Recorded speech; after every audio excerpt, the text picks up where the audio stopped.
আব্বু প্লিজ আমাকে বাসা থেকে বের করে দিও না, আমি কিছু করিনি, বিশ্বাস করো। আম্মু তুমি তো আমাকে বিশ্বাস করতে, আমি এ কাজ করিনি। আব্বু বলল তোর কোনো কথা আমরা শুনতে চাই না, বের হয়ে যা এই বাসা থেকে, তোর মতো ছেলে আমাদের চাই না। আর তখন আম্মু বলল আজ থেকে ভাববো আমাদের কেউ নেই।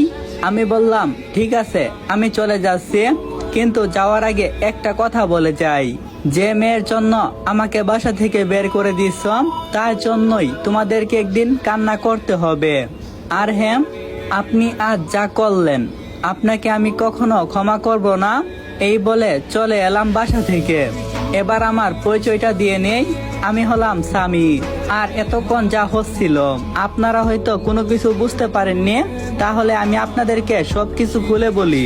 রাত প্রায় 12টা, মিম আপু মানে আমার মামাতো বোন আমার ফোনে ফোন দিয়ে বলল একটু তার রুমে যেতে।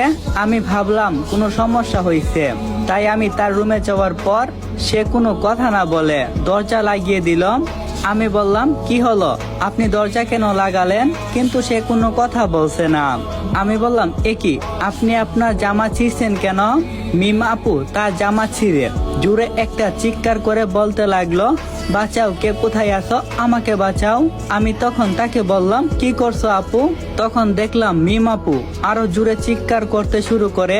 তারপর আমার বাবা আর মা, মামা মামি সবাই এসে বাহির থেকে বলতে লাগলো কি হয়েছে মিম মামনি, কি হয়েছে তোমার? দরজা খুলো, দরজা কেন লাগিয়ে রাখছো? তখন আমি যেই না দরজা খুলতে যাব, ঠিক তখন আমাকে জোরে একটা ধাক্কা দিল। আমি তার থেকে ছোট হওয়ার কারণে তার সাথে শক্তিতে পেরে উঠিনি। আমি সোজা খাটে পড়ে গেলাম আর এক টান দিয়ে আমার জামা ছিঁড়ে ফেললো। তারপর আমার দিকে তাকিয়ে তাচ্ছিলিক একটা হাসি দিয়ে দরজাটা খুলে দিল।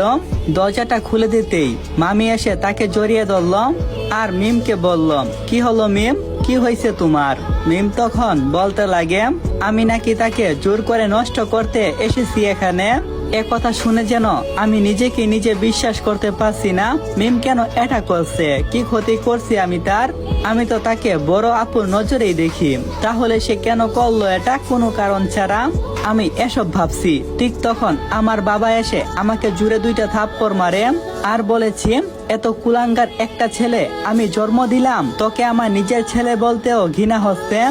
আর তারপর তার প্যান্টের বেল খুলে আমাকে ইচ্ছে মতো মারতে লাগলো। আর এরপর কি হলো আপনাদেরকে তো আমি প্রথমেই বললাম। আমি বর্তমানে বাসা থেকে বের হয়ে বাস স্টপের উদ্দেশ্যে রওনা দিলাম আর এসব ভেবে কান্না করছি আর ভাবছি আমার নিজের পরিবার আমাকে বিশ্বাস করলো না। একটু পরে বাস স্ট্যান্ডে এসে পড়লাম, বাসের টিকিট কেটে বাসে উঠে পড়লাম। জানি না আমার গন্তব্য কোথায়, কিন্তু এতটুকু জানি অনেক দূর। বাসের জানলা খুলে বাহিরের দিকে তাকালাম, বাস চলতে শুরু করছে আর আমি চলে যাচ্ছি অজানা গন্তব্যের উদ্দেশ্যে। এসব ভাবতে ভাবতে কখন যে ঘুমিয়ে গেছি জানি না। হঠাৎ কারো ডাকাডাকিতে আমার ঘুম ভেঙে গেল। আমি চোখ খুলে তাকিয়ে দেখি